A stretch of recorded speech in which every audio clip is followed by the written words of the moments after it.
Now, okay, so this is going to be how you archive things. For some reason, a lot of people don't know how to archive things well. I know on Kiwi, like you see guys who don't archive things, less common.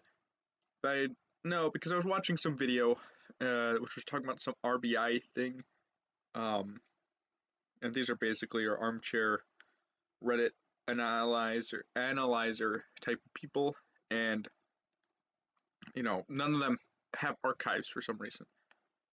So, if you're some guy and you want things to be archived, this is what you're going to want to watch. Now, React OS, okay, this is just the website I'm going to use because it's oh man, that's never going to be completed.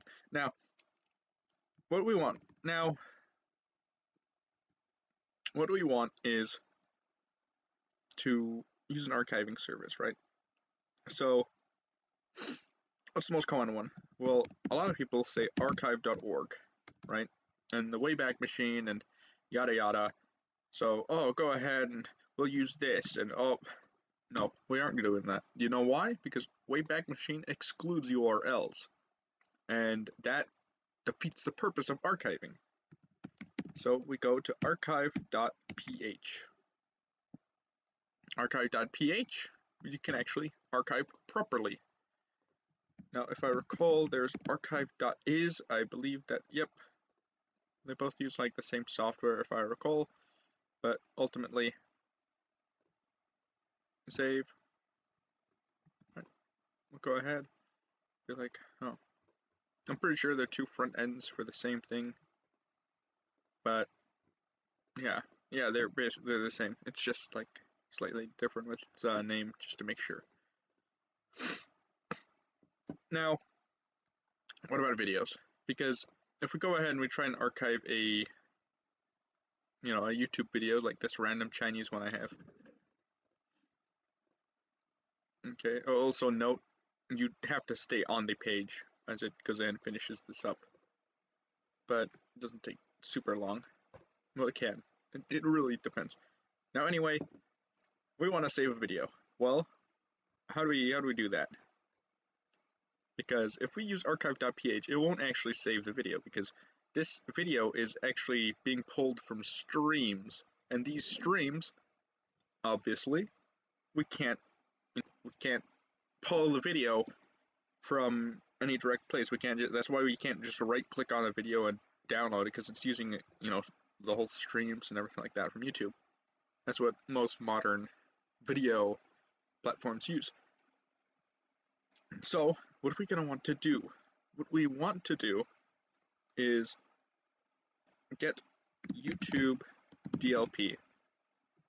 Now the reason we want YouTube DLP is because it has less issues than YouTube DL. Recently for me, I've had issues with YouTube DL in that it is both very slow and it just hasn't been doing anything. Now, YouTube DLP,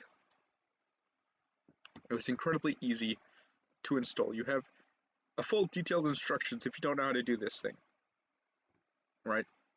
But ultimately, you are just downloading the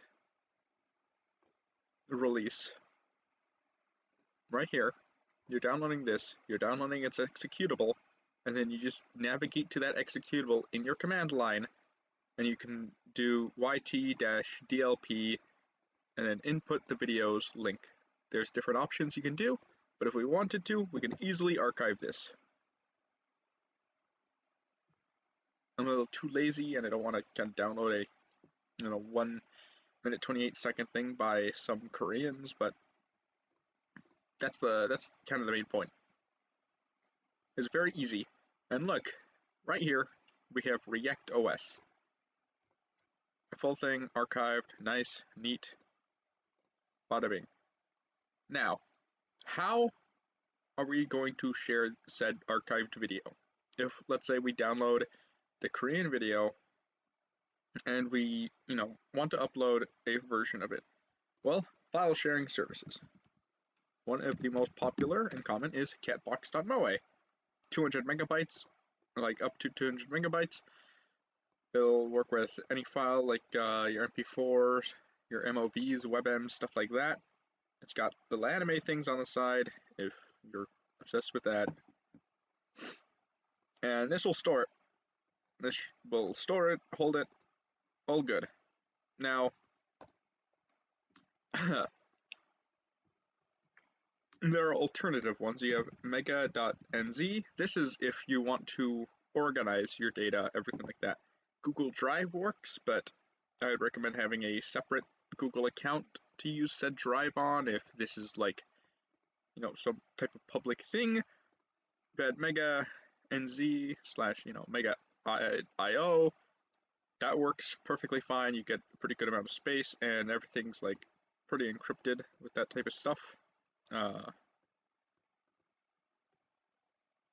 you also don't need a dedicated Google account. Those are two ways. So, Notepad. I'll just go ahead, use this little demonstration. Let's say this is, it'd be like, oh, here's my React OS. I'll have React OS. And I'll be like, here's this new juicy information about React OS. Hidden secret. And then like link to that, right? Oh my, React.os. But we'll go ahead, query snapshot, say search, and then be like, oh, let's find the one that we just made right here. Boom. Then we can go down, be like, I'm just doing this for sake, and then be like, archive, and do whatever it is to like link the, in order to link like this text to here, like to make the text blue and whatnot. And if we have like a video, we could also be like catbox, http catbox.moe, and then like, you know, whatever the information would be of like, because usually it's files.catbox.moe slash, I don't know, ad.jpg. And it could be like, you know, and here's some information off of that, or, you know, MP4 React OS dev saying sneed. Right, there we go. We just got that right there.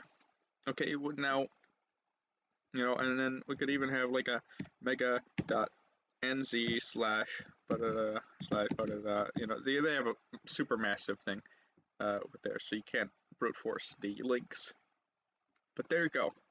That would be a proper archival, okay, and let's say this MP4 was originated from like a youtube.com slash, right? If it came from that, we'd have the hot link and then the archive link, right? And then, you know, one of those two, either Catbox, mega.nz, or a direct upload if, you know, the service allows it. There you go. That's how you archive.